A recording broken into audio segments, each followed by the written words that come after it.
কিন্তু আজকে যারা জানিয়ে দিতে চাইছে তাদের বাড়ি কোথায়, আদবানির বাড়ি কোথায় জোরে বলুন। পাকিস্তান, ইন্ডিয়াতে এসে হয়ে গেল স্বদেশী। অটল বিহারীর বাড়ি হলো পাকিস্তান, ইন্ডিয়াতে এসে হয়ে গেল স্বদেশী। সোনিয়া গান্ধীর বাড়ি হলো ইতালি। কি বলে কোথায়? ইতালি। ভারতে এসে হয়ে গেল স্বদেশী। বুদ্ধবাবু, জ্যোতিবাবু, বিমান বসুর বাড়ি হলো বাংলাদেশ, ভারতে এসে হয়ে গেল স্বদেশী। অধীর বাবু, প্রণব বাবু, মিঠুন বাবুর বাড়ি হলো বাংলাদেশ, সে ভারতে এসে হয়ে গেল স্বদেশী। কুমার শানুর বাড়ি হলো বাংলাদেশ, ভারতে এসে হয়ে গেল স্বদেশী। লতা মঙ্গেশকরের বাড়ি হলো বাংলাদেশ, ইন্ডিয়াতে এসে হয়ে গেল স্বদেশী। আর আমরা ইন্ডিয়াতে জন্ম নিয়ে আমরাই নাকি বিদেশী। সিংহলার ভিতরে গেল ঢুকলো কি করে? বুঝতে পারলেন না কথা? মুসলমান, এটা নয়, এটা নয়। আজ আমি আপনাদেরকে বলে যাই, এটা নয় বাবা, যে তারা ইসলাম থুব না, মুসলমান থুব না, কুরআন থুব না, মাদ্রাসা মসজিদ মার্কার খানকা থুব না। আমি তাদেরকে বলবো আল্লাহ মানুষকে ছাড় দেয়, কিন্তু ছেড়ে দেয় না। জোরে বলুন, দেয় নাকি? এই কথা বলেন না কেন? আল্লাহ ছেড়ে দেয় মানুষকে? আজকে আমি আরেকটা কথা শোনাই। ভারতবর্ষের জমিনে মন্দির করবে কোনো বাধা নাই, কিন্তু মুসলমান মসজিদ করলে বাধা হয়।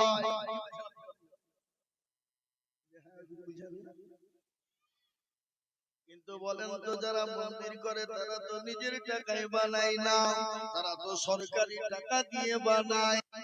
আর মুসলমান মসজিদ করবে ঘাম ঝরানো পয়সা দিয়ে, রক্ত পানি করে। একজন ভ্যান চালক যদি 50 টাকা ইনকাম করে, নসিপুর মাদ্রাসার হুজুররা গিয়ে বলবে কি? বলে ও চাচা, বলে কি হলো বাবা? বলে আমরা নসিপুর মাদ্রাসা থেকে এসেছি। বলে কেন? বলে কি কারণে? বলে আমাদের ছেলেদের খেতে দিতে হবে, কিছু পয়সা দেবেন চাচা। বলে বাবা, 50 টাকা হয়েছে, 20 টাকা নিয়ে যাও, 30 টাকা আমার সংসারের জন্য রেখে দিলাম। কিন্তু চাচার পিঠে থেকে তাকালে বোঝা যাবে 50 টাকা ইনকাম করতে গিয়ে কত ঘাম ঝরিয়েছে, জামার সঙ্গে পিঠ লেগে গেছে, ঘামে জামা শুকনা লেগে গেছে। তারপরও মুসলমান 50 টাকা থেকে 20 টাকা মাদ্রাসা মসজিদে দিয়ে দেয়। ঠিক না? তোরা বলুন, দেয় না? দেয় না? কথা বলেন না কেন? সেদিন একজন পুরোহিত, একজন সাধু বাবা পুরোহিত বলল, শোনো, মুসলমানদের কি পারবা না? বলে কেন পারবে না?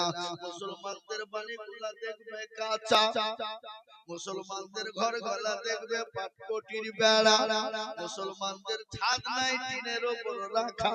কিন্তু ওরা যদি আজকে একটা মসজিদ উদ্বোধন করে, এক বছর পরে দেখবে তাদের বাড়ি কাঁচা কিন্তু মসজিদ পাকা। পুরোহিত বলছে এটা কি বুঝলেন? মসজিদ কিন্তু পাকা। মুসলমানের বাড়িতে ফ্যান আছে, ফ্যান বিক্রি করে মসজিদের জন্য ফ্যান কিনে দেয়, ওদেরকে বাধা যাবে না। সুতরাং ওরা মসজিদ করলে তোমাদের বাধা দেওয়া চলবে না। এই কথা বলছেন না? কি কথা আমি খারাপ বলছি না বাস্তব বলছি? কথা মগজ ঝোলাই করে দিব, একটু বসুন। মসজিদ তৈরি করার এলান হয়ে গেল। কি মসজিদ তৈরি হলো? বাবরি মসজিদ তৈরি হবে। এ মুসলমান দরদি গো, 1992 সালে মুসলমানদের কলিজায় আঘাত দিয়ে বাবরি মসজিদ কেড়ে নিয়েছো, তোমরা ভেঙে দিয়েছো। আমরা সুপ্রিম কোর্টে 4 বার জিতে গেছি, তারপরও তোমরা জবরদস্তি করেছো। আমরা কিছু বলি নাই, আমরা মাথা পেতে বুক পেতে নিয়েছি, তোমাদেরকে কিছু বলি নাই। তারপরে মুসলমানরা মসজিদ করতে গেল, বাবরি করলো কি জাহাঙ্গীর করলো, শাহজাহান মসজিদ করলো কি বাদশা আকবর মসজিদ করলো, এতে তোমাদের কেন বাধা হয়? মুসলমানরা দেখো, মুসলমানরা তোমাদের সরকারের জায়গায় মসজিদ বানায় না।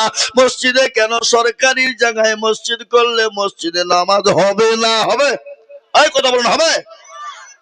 কোন ভাই হরিহর পাড়ার হিন্দু ভাইরা, আমরা নসিপুরে মসজিদ বানাবো, আমাদের মসজিদের ছাদ করতে পারি নাই, 5 কুইন্টাল রড দাও, কোনদিন বলেছে? যারা বলুন বলেছে? একবার বলুন তো, মুসলমানদের আবেগ, মুসলমানরা খেতে না পেলেও ধর্মের জন্য এগিয়ে যায়, মুসলমানদের সংসার না চললো ধর্মের জন্য এগিয়ে যায়। একবার বলা হলো মসজিদ তৈরি হবে, গোটা ভারতবর্ষ থেকে বাবা, মুর্শিদাবাদ থেকে, এখান থেকে ওখান থেকে বলে হুজুর আমি 100 গাড়ি, কে বলছে 1 কোটি টাকা দেব, কেউ বলছে 80 কোটি দিব, কেউ বলে 50 কোটি দিব, কিন্তু মসজিদ করতে গেলে তোমাদের চুলকানি কেন? আজকে চুলকানি হয়নি? ধরো বলো। কার দেখছি দাঁত, কার দেখছি হাজা, কার দেখছি একজিমা, কার দেখছি বাবজি অ্যালার্জি, কে আবার চুলকাতে কাপড় ওপরে নিচ ফাঁকা আছে না নাই? জোরে বলুন, কথা বলেন না কেন? মসজিদ বলে এটা। তাই যেটা বলছিলাম বাবজি, আমি আপনাদেরকে এটাই বলতে চাই, মসজিদ চাইলো ইট লাগবে না, আর ইটের জায়গা হয় না, জায়গা নাই। গতকালকে 100 টলি শিউড়ি থেকে চলে বালি চলে এলো, পরশুদিন পরশুদিন শিউড়ি থেকে 50 টলি চলে গেল, জায়গা নাই বাবা। এটা হলো মুসলমানদের আবেগ। কিন্তু তোমরা মন্দির বানিয়েছো, মুসলমানদের অত টাকা রয়েছে, সরকার বানিয়েছে, আছে না নাই? বলুন, সরকার যখন মন্দির বানাইছে, ওই রাম মন্দির, জগন্নাথ মন্দিরতে মুসলমানদের টাকা আছে না নাই? কি বলে?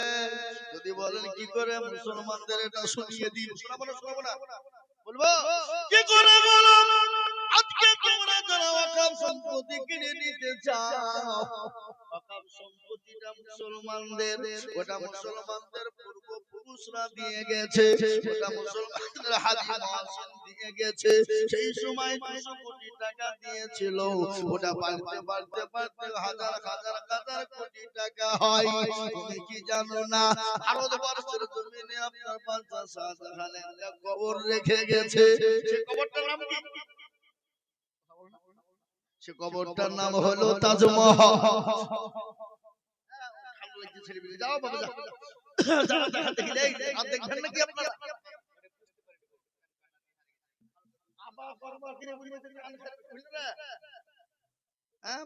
ভাই ওই প্যান কার্ড, ওই আধার কার্ড আর ওই স্বাস্থ্য সাথী কার্ডে ব্যাগের ভিতরে ভরা আছে, যদি কেউ পায় তো ভাই দিয়ে যাও, আর যার হবে দিয়ে গেলে টাকা দিয়ে যাও নাকি? তাই যে বক্তব্য করতে কথা বললে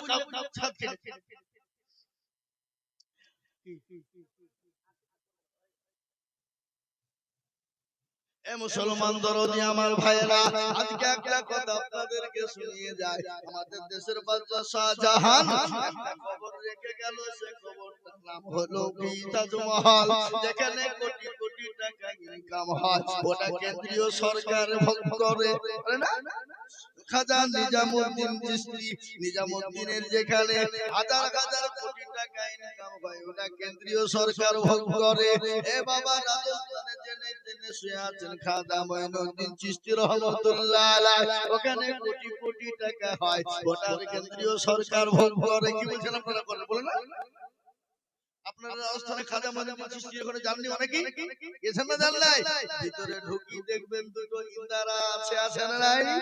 দুটো কড়ই আছে, কড়ই ভর্তি টাকা হয়ে যায়, বস্তা বস্তা লোড হয়, লোড হয়ে কেন্দ্রীয় চলে যায়, কেন্দ্রে চলে যায়।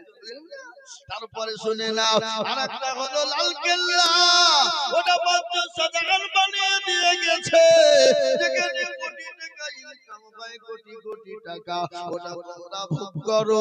যেটা কুতুব মিনার, যেখানে মুসলমানদের জায়গা, ওখান থেকে কোটি কোটি ইনকাম হয়, ওটা তোমরা ভোগ করো।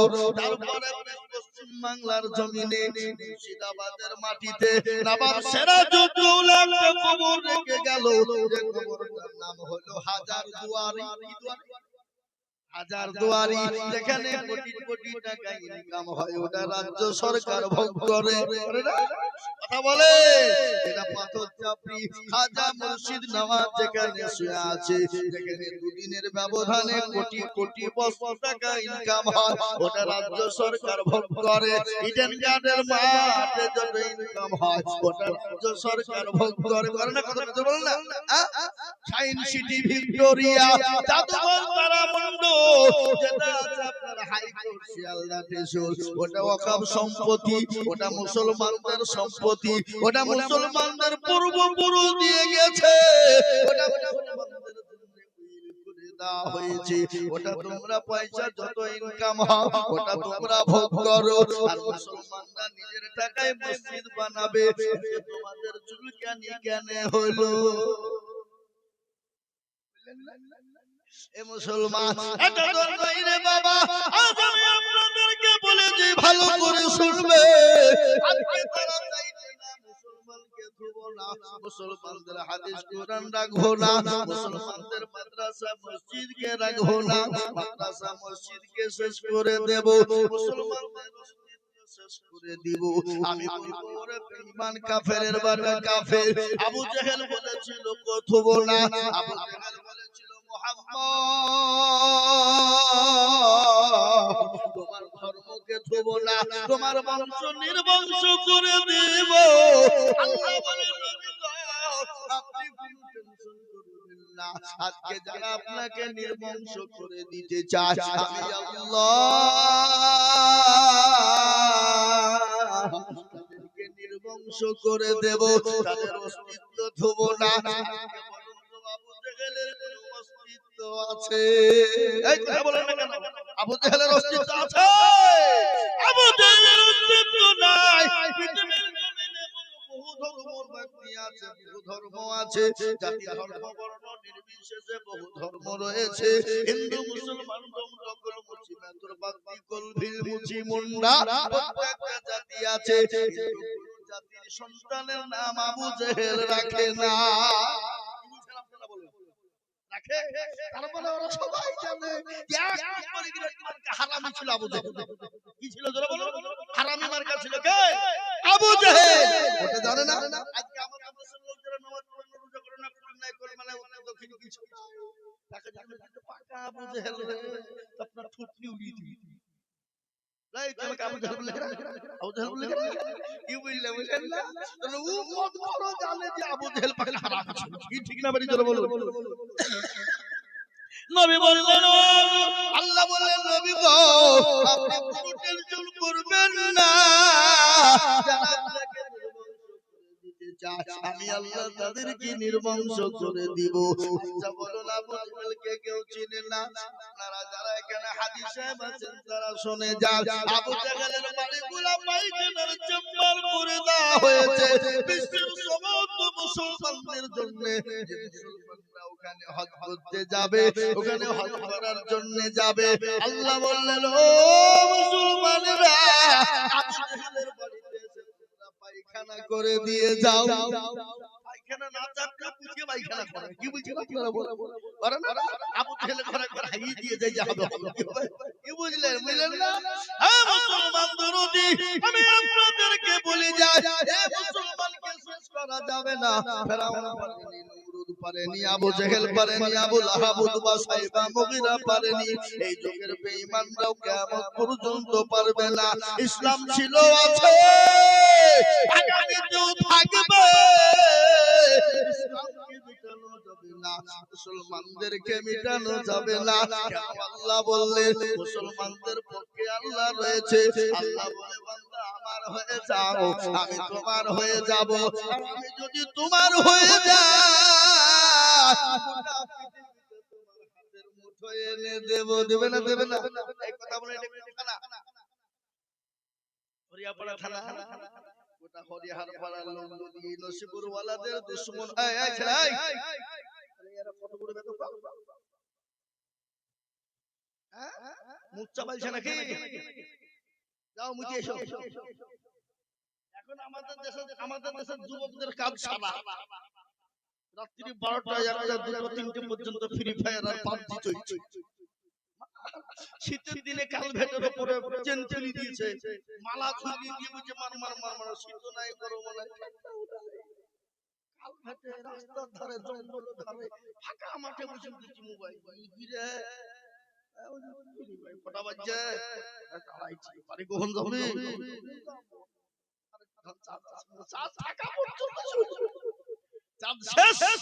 বাড়িতে গিয়ে যে মোবাইলকে একবার ছুঁয়ে দিল চাঁদে ভুজে ভুজে মার ঘুম। ফজর আছে না নাই জোরে বলো, নমাজি তো ফজরের আজান হয়ে যায়, সালাতু খায়রুম মিনান নাওম। এর অর্থ, এর মানে, এর মতলব এর কি জানেন? এর মানে হলো বান্দা শোনো, মসজিদে যখন আযান হয়ে যায়, আসসালাতু খায়রুম মিনান নাওম, তোমাদের জন্য বান্দা বিছানা হারাম, তোমাদের জন্য ঘুমানো হারাম, তোমরা তাড়াতাড়ি করে নামাজের জন্য উঠে যাও। ঠিক না বেশি জোরে বলো? কিন্তু আমাদের দেশের মুসলমানরা বলে না না না, আগে আমি ঘুমাবো তারপরে নামাজের ভাবনা ভাববো। আচ্ছা বলুন তো, যখন মসজিদে আযান হয়ে যায়, আসসালাতু খায়রুম মিনান নাওম, জঙ্গলের পশু পাখি বলে আমি আর ঘুমাবো না, পুকুরের মাছ বলে ঘুমাবো না, ভাল্লুক উট বলে ঘুমাবো না, ছাগল গরু মুরগি ভেড়া বলে আমি আর ঘুমাবো না। আর সৃষ্টির সেরা জীব মানুষ বেলা 8টা 9টা না এলে বিছান ছাড়ে না। ঠিক না বেশি জোরে বলো? আজকে ফজরের দিন, কিন্তু তুমি বন্ধু জানো না, ঘুমটা যদি ভেঙে যায় তো ইহকাল, আর ঘুমটা যদি না ভাঙে তো পরকাল। কি বলছেন আপনারা বলুন? জীবনে কোনো গ্যারান্টি আছে? কোনো গ্যারান্টি নেই। তাই তো কবি বললে, এমন করে ঘুমাও তুমি ফজর পরে কাজা, এমন তো হতে পারে জোহরে জানাজা মানুষ, এমন তো হতে পারে জোহরে জানাজা। ঠিক না বেশি জোরে বলো? কেমন করে ঘুমাও তুমি ফজর পরে কাজা, এমন তো হতে পারে জোহরে জানাজা। মুসলিম ভাইরা জন্ম নিলে মুসলমানের ঘরে, কাফের মুমিন পার্থক্য হয় সালাতের উপরে মানুষ, কাফের মুমিন পার্থক্য হয় নামাজের হালতে। এই জীবনে নামাজ কবুল না কাজা, এমন তো হতে পারে জোহরে জানাজা মানুষ, এমন তো হতে পারে জোহরে জানাজা।